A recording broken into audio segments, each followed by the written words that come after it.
Вы слухаеце Трансусветнае радыё. У эфіры праграма «Урокі гісторыі». Запрашаем у падарожжа падзей, асоб і фактаў. Вучыцеся разам з намі.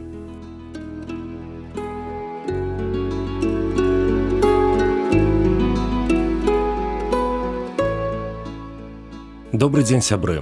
Перад мікрафонам Сяржук Брышцель і кандыдат гістарычных навук Андрусь Унучак. Сёння мы пагаворым пра вялікага князя Міндоўга. Прывітанне, Андрусь. Прывітанне, Сяржук. Прывітанне, шаноўныя слухачы. Таямніца паходжання Міндоўга. Міндоўг, які быў першым вялікім князем Вялікага княства Літоўскага, ён нарадзіўся прыкладна ў 1195 годзе. І месца яго нараджэння і хто былі ягонымі бацькамі, гэта з'яўляецца сапраўды таямніцай. Таму што ёсць дзве асноўныя версіі ў гэтым плане. Асноўная версія гэта тая, што ён быў з балцкіх князёў, то бок быў продкам сучасных літоўцаў.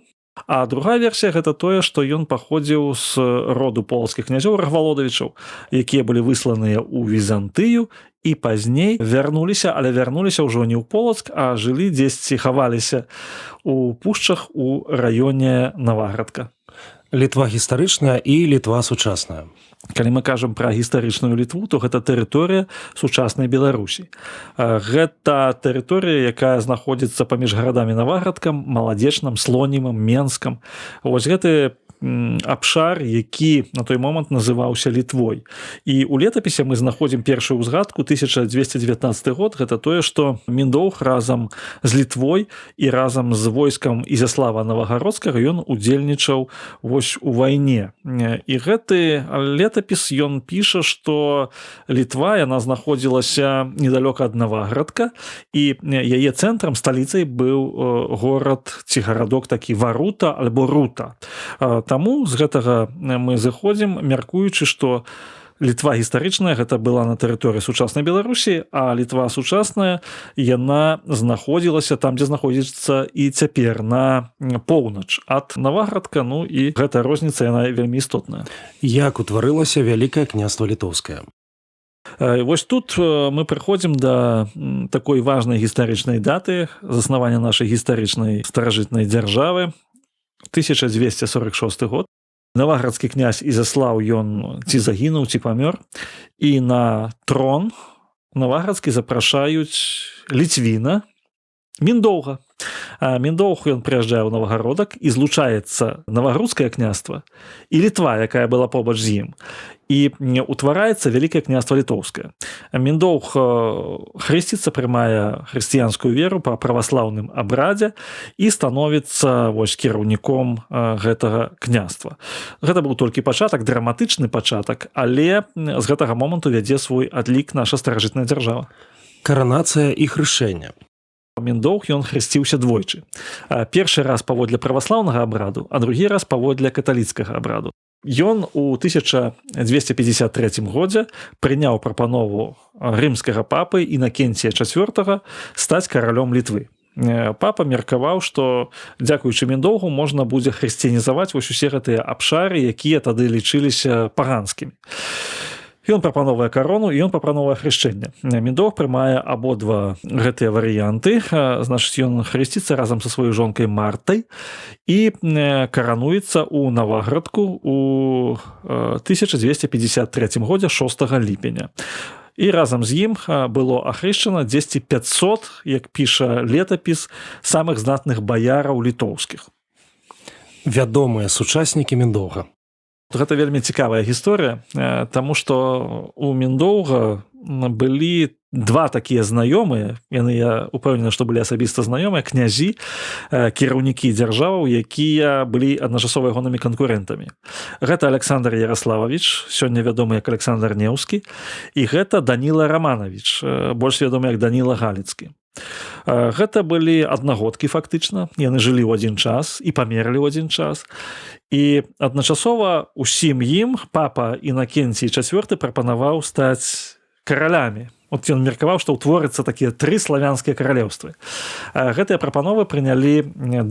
Міндоўг прыняў прапанову і Даніла Галіцкі. Ён каранаваўся як вось гэта кароль Галіцыі і Ладамерыі, вось на той час так казалі, і Міндоўг каранаваўся. Але вайну і варажнечу паміж Міндоўгам і Данілам гэта не спыніла. А Александр Неўскі, ён адкінуў прапанову папы рымскага, і ён з'яўляецца заснавальнікам вось такога маскоўскага княства. Ягоны сын Даніл Александрович, ён быў першым князем маскоўскім. Таму мяркуецца, што вось гэтыя ўзаемаадносіны паміж вось гэтымі 3 князямі і прывялі да стварэння такіх 3 вялікіх дзяржаў і 3 вялікіх народаў. Александр Неўскі, ягона дзейнасць паслужыла афармленню Расіі, Міндоўг — гэта сучасная Беларусь, а Даніла Галіцка — сучасная Украіна. Смерць і неўміручасць. Ён загінуў так цікава. Рэч у тым, што памерла яго жонка Марта ў 1262 годзе. На той момант ён ужо адкінуў вось гэту карону, адкінуў хрышчэнне, і ён узяў за жонку сястру вось сваёй першай жонкі, якая была адначасова жонкай пскоўскага князя Даўмонта.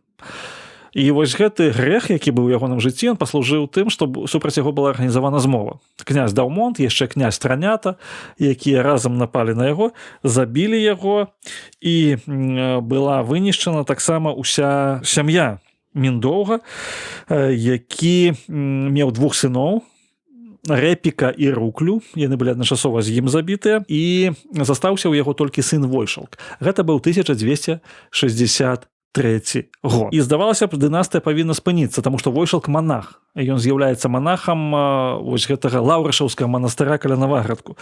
Але Войшалк, ён выходзіць з манастыра і становіцца вялікім князем літоўскім замест свайго бацькі. Ён быў 3 гады князем Вялікага княства літоўскага, але пазней быў захоплены ў палон сынам Данілы Галіцкага, Львом Данілавічам, заснавальнікам Львова, і быў у палоне забіты. Такім чынам, вось дынастыя Міндоўга, яна спыніла сваё існаванне ў 1268 годзе.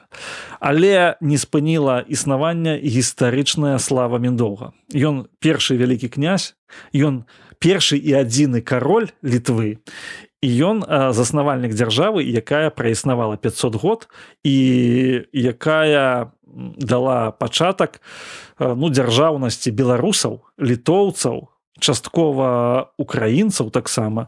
І гэта дзяржава з'яўляецца адным з такіх важных элементаў гісторыі ўсёй Еўропы.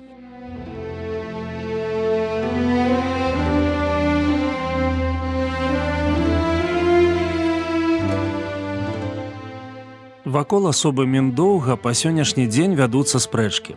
На большасць пытанняў дакладных адказаў няма.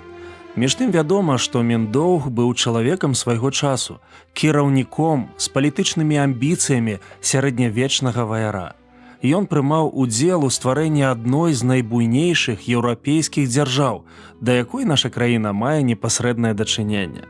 Беларускі элемент тэрытарыяльны, дэмаграфічны, этнічна-культурны ад вытокаў быў адной з асноваў паўстання Вялікага княства літоўскага.